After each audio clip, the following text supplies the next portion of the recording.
हरे कृष्णा। प्रिय भक्तों, आप सभी को आषाढ़ मास की हार्दिक शुभकामनाएं। भक्तों, आज हमारी इस पवित्र आषाढ़ मास कथा श्रृंखला का दूसरा अध्याय शुरू हो रहा है। इस दिव्य महीने में वर्षा की पहली बूंदें जैसे धरती को हरा भरा कर देती है, वैसे ही भगवान के नाम, भक्ति और इन पुराण कथाओं से हमारे सूखे हृदय में भी भक्ति की हरियाली छा जाती है। प्रिय भक्तजन, आषाढ़ मास सिर्फ मौसम का महीना नहीं है, यह आध्यात्मिक ऊर्जा का महीना है। इसमें देवशयनी एकादशी, योगिनी एकादशी, जगन्नाथ रथ यात्रा, विनायक चतुर्थी, गौरी व्रत और गुरु पूर्णिमा जैसे पावन पर्व आते हैं। इस मास के बाद चातुर्मास की साधना शुरू होती है। इसलिए आज से हम सब मिलकर अपने मन को शुद्ध करें, नियम ले और भगवान की कथा सुनकर अपनी आध्यात्मिक यात्रा को मजबूत बनाएं। चलिए भक्तों, अब हम अपनी आषाढ़ मास कथा के दूसरे अध्याय को भगवान श्री विष्णु के पवित्र नाम से शुरू करते हैं। एक समय की बात है,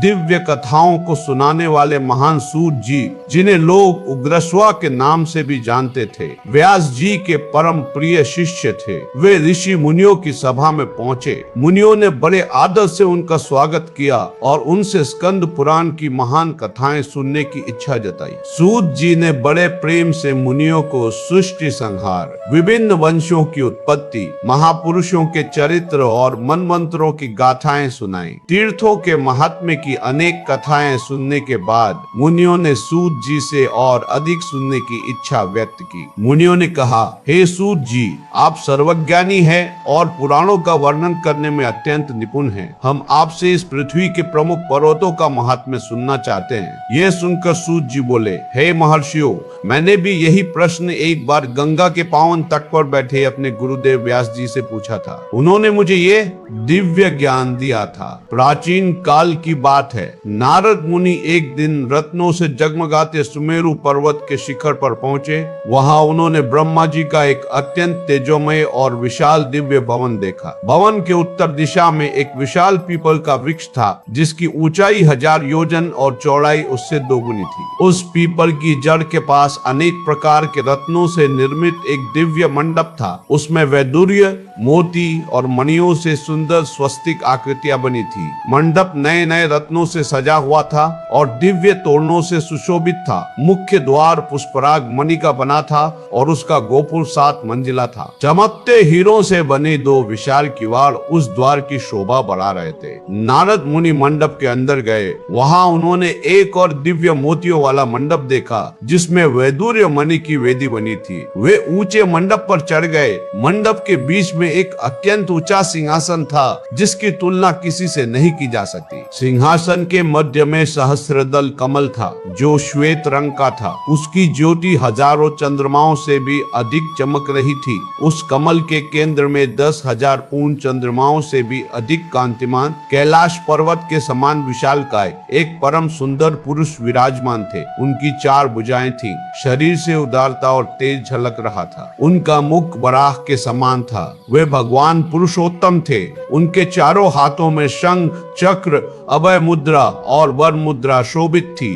कमर में पीतांबर सुंदर लग रहा था। दोनों नेत्र कमल के दल के समान बड़े बड़े और सौम्य थे। उनका मुख पूर्ण चंद्रमा की शोभा को भी मात दे रहा था। मुख से सुगंधित धूप की महक आ रही थी। सामवेद उनकी ध्वनि, यज्ञ उनका स्वरूप, उनका मुख और श्रुवा उनकी नासिका थी। श्वेत यज्ञोपवीत धारण करने से उनके शरीर की शोभा और बढ़ गई थी। कौस्तुभ मणि की दिव्य ज्योति से वे देदीप्यमान हो रहे थे। ब्रह्मा, वशिष्ठ, अत्रि, मार्कंडेय, भृगु आदि महान ऋषि दिन रात उनकी सेवा में तत्पर रहते थे। इंद्र आदि लोकपाल, गंधर्व और अन्य देवगण उनकी सेवा कर रहे थे। नारद मुनि ने भगवान को प्रणाम किया और पृथ्वी को धारण करने वाले वराह रूपी भगवान की स्तुति दिव्य उपनिषद मंत्रों से की। वे वहीं खड़े हो गए। तभी दिव्य दुदुभियां बजने लगी और पृथ्वी देवी का शुभागमन हुआ। वे रत्न जड़ित दिव्य वस्त्र धारण किए हुए अत्यंत सुशोभित हो रही थी। उनके साथ ईला और पिंगला नाम की 2 सखियां थीं।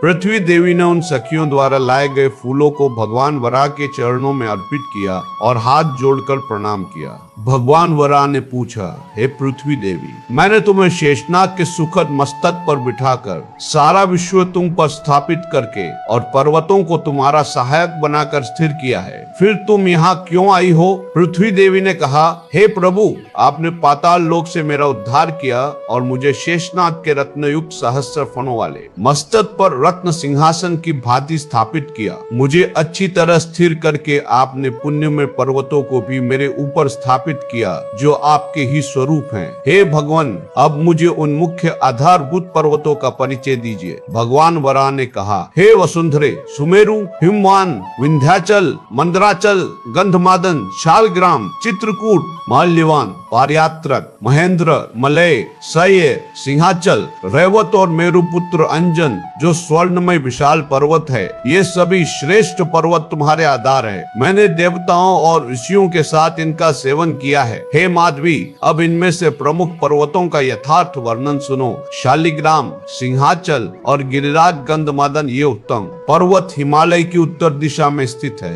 दक्षिण दिशा के प्रधान पर्वतों के नाम है अरुणाचल, हस्ती पर्वत, गृद्धाचल, खटिकाचल, ये सभी क्षीर नदी के समीप है। हस्ती पर्वत से 5 योजन उत्तर सुवर्ण मुखरी नामक पावन नदी बहती है। उसी के उत्तर तट पर कमला सरोवर है। उस सरोवर के किनारे भक्तों की पीड़ा हरने वाले और वर देने वाले भगवान श्री कृष्ण और बलभद्र जी निवास करते हैं। शुद्ध चित्त वाले वानप्रस्थ मुनि सदा उनकी आराधना करते हैं। कमला सरोवर से उत्तर 2 कोस की दूरी पर कल्प वृक्षों से सुशोभित वन में श्री वेंकटाचल नामक प्रसिद्ध पर्वत है जो भगवान विष्णु का प्रमुख आश्रय स्थल है। वह पर्वत 1 योजन ऊंचा और 7 योजन चौड़ा है। पूरा पर्वत सुवर्णमय है। उसके शिखर रत्नों से जड़े हुए हैं। इंद्र आदि देवता, वशिष्ठ आदि मुनि, सिद्ध, साध्य, मरुगण, दानव, दैत्य, राक्षस और रंभा आदि अप्सराएं वहाँ नियम पूर्वक निवास करती है। इस पर्वत पर अनेक दिव्य नदियां और सरोवर है जिनका दर्शन मात्र पुण्य प्रदान करता है। भगवान वराह ने इसके बाद सभी तीर्थों में प्रमुख चक्र तीर्थ आदि का वर्णन आरंभ किया। प्रिय भक्तों, इस दिव्य कथा का श्रवण करने से हमें असीम आध्यात्मिक लाभ मिलता है। इस आषाढ़ मास में नियमित भक्ति, जप, तप और कथा श्रवण से हमारे हृदय में भक्ति की नई पुनरुत्थान होता है। अगर आपने अभी तक हमारे चैनल को सब्सक्राइब नहीं किया है तो कृपया अभी सब्सक्राइब कर लीजिए और घंटी का नोटिफिकेशन भी ऑन कर दीजिए ताकि कल प्रातः काल की अगली कड़ी आपको आसानी से मिल सके। तो भक्तों, पूरे श्रद्धा, भक्ति और नियम के साथ इस आषाढ़ मास का पालन कीजिए। भगवान श्री विष्णु से प्रार्थना कीजिए कि वे हमें साधना का बल दे। कल प्रातः काल हम फिर मिलेंगे इसी कथा श्रृंखला के अगले अध्याय के साथ। हरे कृष्णा, हरे राम।